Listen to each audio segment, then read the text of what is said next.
Hello বন্ধুরা, আজ আমি তোমাদের সাথে একটু ইউনিক পদ্ধতিতে চিকেন রেসিপি শেয়ার করছি, যেটা খুব কম সময়ে তোমরা বাড়িতে বানিয়ে ফেলতে পারবে। এবং এইভাবে চিকেন রান্না করলে চিকেনটা খেতে খুব টেস্টি এবং সুস্বাদুও হয়। তো এর জন্য আমি দিয়ে দিচ্ছি আদা, শুকনো লঙ্কা, পরিমাণ মতো জল, টমেটো দিয়ে এগুলোকে মিক্সড করে নিলাম। রসুন আমার আগে থেকেই পেস্ট করা ছিল, তাই জন্য আমি আর দিলাম না। তো এবার কড়াইতে তেল দিয়ে আলুগুলোকে আমি একটু হালকা লাল লাল করে ভেজে নিলাম। এরপর টক দই দিয়ে ম্যারিনেট করে রাখা চিকেনটাকেও আমি হালকা ভেজে নেব।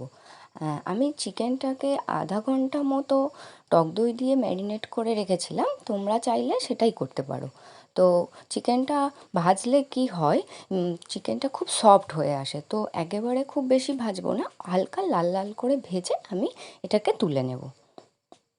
চিকেনটা বেশি ভাজলে কিন্তু খুব বেশি সিদ্ধ হয়ে যাবে, তখন আর কষা যাবে না। তো সেদিকে একটু খেয়াল রাখতে হবে। তো এরপর আমি কি করব, আর একটু পরিমাণ মতো তেল দিয়ে নেব। তেল গরম হয়ে আসলে আমি পরিমাণ মতো পেঁয়াজ কুচি তেলের মধ্যে দিয়ে দেবো। পেঁয়াজটা লাল লাল করে ভেজে নেব। দেখো, প্রায় আমার পেঁয়াজ লাল লাল করে ভাজা হয়ে গেছে।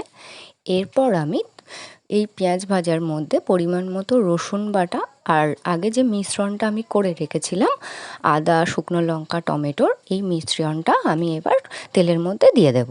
দিয়ে ভালো করে নাড়তে থাকবো।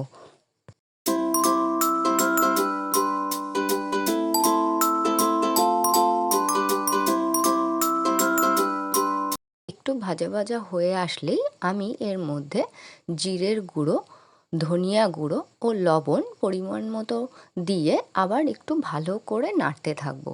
যতক্ষণ না একটু ভালো মতো লাল লাল হয়ে আসছে ততক্ষণ কিন্তু আমরা মশলাটা করব। বেশি বেশি লাল না হয়ে যায়, আবার যেন একেবারে কাঁচা না থাকে, সেদিকে কিন্তু একটু খেয়াল রাখতে হবে। দেখো, আমার মশলা প্রায় হয়েই এসছে। এরপর আমি ভেজে রাখা মাংসটা দিয়ে দিলাম। একটু নাড়াচাড়া করতে করতেই ভেজে রাখা আলুটা আমি এবার এর মধ্যে দিয়ে দেব। ভেজে রাখা আলু আর ভেজে রাখা মাংস দিয়ে দিয়ে আমি কি করব, ভালো করে মাংসটাকে কষাতে থাকবো। তবে খুব বেশি কষানোর প্রয়োজন নেই, কারণ কি মাংস আর আলু আগে থেকেই তো ভালো করে ভাজা ছিল, তাই জন্য এটা অল্প কষলেই হয়ে যাবে। এরপর আমি এর মধ্যে দিয়ে দিলাম পরিমাণ মতো হলুদ গুঁড়ো। হলুদ গুঁড়োটা আমি একটু শেষের দিকেই দিলাম, তার কারণ এতে চিকেনের কালারটা খুব সুন্দর আসবে। তো দেখতেই পাচ্ছ চিকেনের কালারটা কত সুন্দর এসছে। আমার কষাও প্রায় হয়েই গেছে। তো এরপর আমি কি করব, এর মধ্যে জল অ্যাড করব। তো পরিমাণ মতো জল দিয়ে দিলাম।